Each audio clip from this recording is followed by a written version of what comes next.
All right, she says she's going to see it through. I want to talk about that. I'm joined now by Sajjad Karim. He is a member of Prime Minister Theresa May's Conservative Party, and he represents Northwest England in the European Parliament. He joins us tonight from his constituency in Burnley. Mr. Karim, it's good to have you back on the day. I wanted to take a look at one of your tweets from today. You wrote, and it seems the entire Conservatives' Brexit movement are resigning en masse and in a coordinated manner abandoning their Brexit as it breathes its last.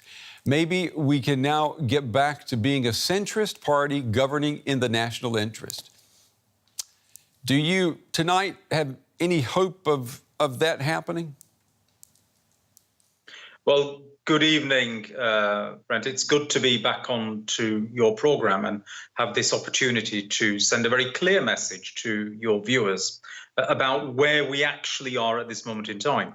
The tweet that you refer to makes it absolutely clear that the only people today that have resigned from government in the United Kingdom were people who were committed Brexiteers, but not just committed Brexiteers, they are committed to a certain type of Brexit, which is by and large people who were committed to a no-deal exit from the European Union. Now, that is not something which delivers the referendum result that the people of the United Kingdom voted for in the referendum.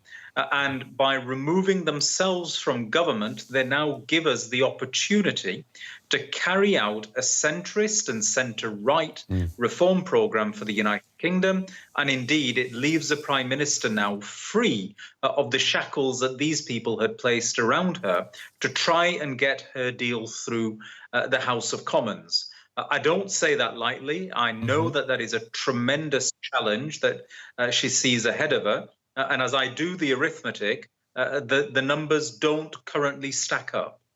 And, you know, you strike me as being an optimist as well. The main Brexiteer still in government tonight, at least for now, is the Prime Minister herself. And we know that she was not a die-hard Leave, you know, before she became Prime Minister. Can she deliver the Brexit that she's promising, the Brexit that you and other Conservatives would like to see?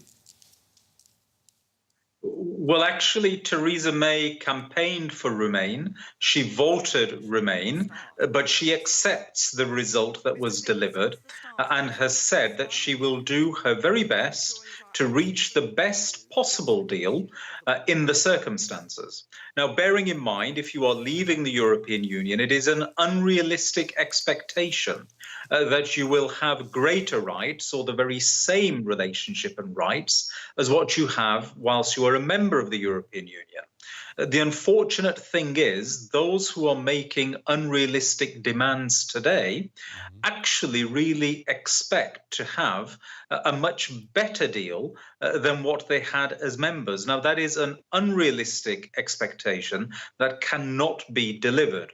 When one examines what Theresa May has actually negotiated, well, in the circumstances, I cannot think of what more could have been done by her or the European Union to deliver a situation that provides the best protections for European citizens and the best basis upon which our economy, both in the United Kingdom and in the European Union member states, can carry on in the least friction-affected way possible. So this is about as good as it gets. And if that's not good enough for these people, then they really have to be, finally now, this is their last opportunity to be honest with the people of the United Kingdom and say to them that actually our ideology dictates that we must destroy parts of your lives and parts of the economy in order to achieve our ideology. Let me get you to take a listen to what Jacob ReesMogg said earlier today, this threat about coming out against Theresa May. Take a listen. The Conservative Party referendum, on which almost all Conservative MPs stood, said specifically that we would leave the customs union. It did not have any small print saying, oh, unless we decide to have a backstop that is a permanent customs union that is harder to leave than leaving the European Union under Article 50. Now, he's not alone in his opinion. And when I hear him and when I hear you speaking, it sounds like maybe the Conservative Party itself is headed for a split, and perhaps Theresa May's days as Prime Minister are numbered. What do you say to those two prospects? Well, look, Brent, I'm not somebody that in any way tries to mask the political realities that are staring everybody in the face. There is today a fundamental split in the Conservative Party.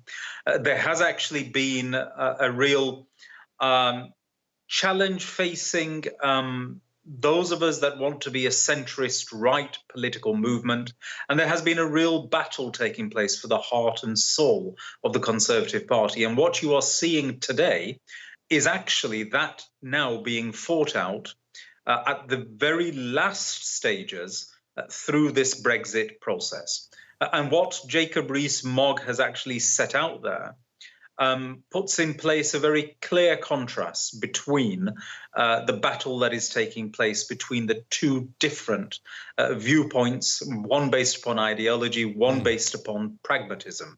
But what he argues for, and what the people of the United Kingdom are now aware of, is that actually he is putting the unity of the United Kingdom at risk when he puts forward his arguments. Now, during the EU referendum campaign, when we made these very same arguments, they dismissed it as Project Fear.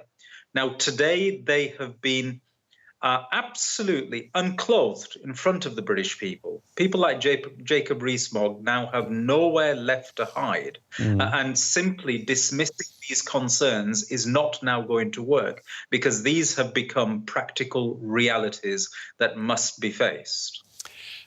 Let me get you to listen to what the European Council President Donald Tusk, what he said today. The EU is prepared for a final deal with the United Kingdom in November. We are also prepared for a no-deal scenario. But of course, I mean, is there any realistic chance of that? I mean, is there a scenario where Britain does not leave the European Union? Well, there are basically three things that can happen on a technical basis and two on a practical basis. One is that there is a Brexit without a deal. One is that there is a Brexit with a deal. And then there is the third option, which is that there is no Brexit at all. Now, I do not believe for a second that there can be contemplated a Brexit without a deal. The disruptions and the consequences are just far too severe for any British Prime Minister to countenance, and certainly our closest trading partners in the European Union will do everything to avoid that as well. So I really do not see the circumstance arising, whereas a practical reality, the theoretical basis of delivery of Brexit on a no-deal basis comes to fruition. I don't see that.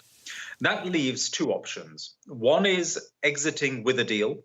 Now, that requires for the House of Commons to vote and unanimously approve the acceptance of the deal that Prime Minister May has brought back. Now, currently, the arithmetic is far too challenging and it doesn't get through. That's quite clear. Whether that can change over time, we'll have to see what the next few weeks brings. And the very last and final issue is one of no Brexit at all.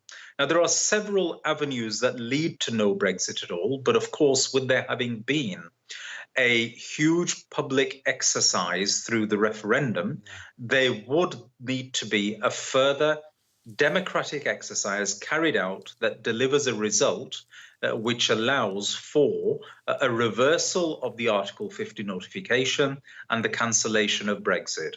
Now, that could take one of two forms, either a general election or my preferred choice is actually a people's vote. Mr. Karim, unfortunately, we're running out of time. I mean, I'd love to talk with you longer, but unfortunately, we're running out of time, and I guess we'll have to see what happens in the next couple of days, and maybe we can come back to you to, to see if your predictions do come true. Sajjad Karim from Prime Minister Theresa May's Conservative Party. joining us tonight to talk about the predicament that the Prime Minister is in tonight. Mr. Karim, thank you.